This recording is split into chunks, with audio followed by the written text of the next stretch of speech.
Could you describe some of the dangers of your job and some specific incidents when your coworkers were injured?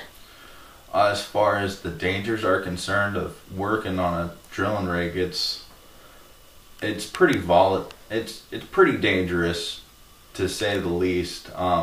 You're working around a lot of heavy machinery, a lot of power equipment. There's a lot of high pressure equipment. A rig is pretty much a 300-foot death trap if you don't take the right safety measures. I do believe that working on a rig was a lot like being in the military. You had to have a constant state of awareness and a great communication throughout the workplace, and that's the only way we would ever avoid accidents. Did you witness any accidents? There were a couple of accidents when I was on the rig. There was one instance, though it wasn't particularly on the rig, though it was on the site.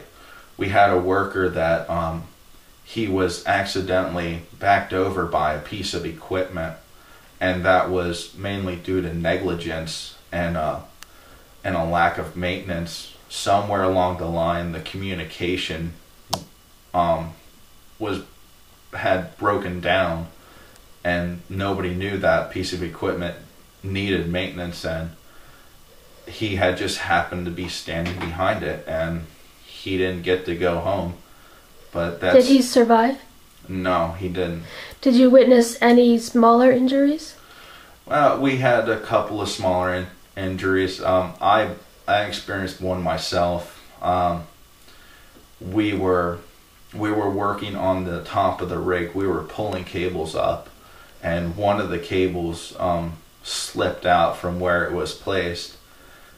And my first reaction was to get out of the way. I knew that cable could have cut me up in a heartbeat, and I actually ran square into a wall. I was more concerned about getting out of the way than I was of where I ended up. I ran to a wall so hard I actually knocked myself out. And we do wear safety equipment. That's one of the rules of actually working on the rig. You can't set foot on that location without safety glasses, without a hard hat, without gloves. How many hours did you work in one shift?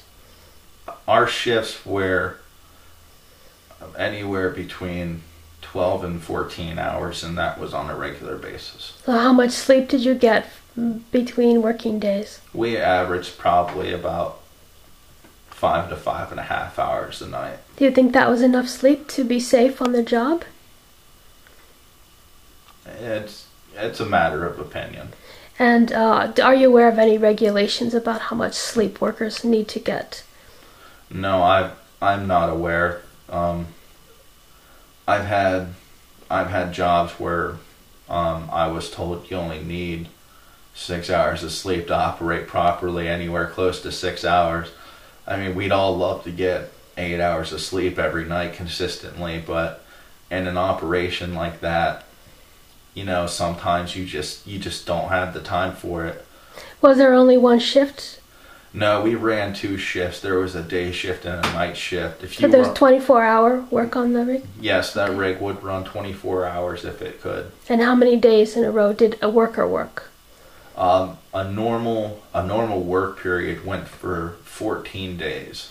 And then how many days did you have rest? 14. So we did 2 weeks on the rig, on the site, and then we got 2 weeks to go home and relax and catch up on sleep, come back rested.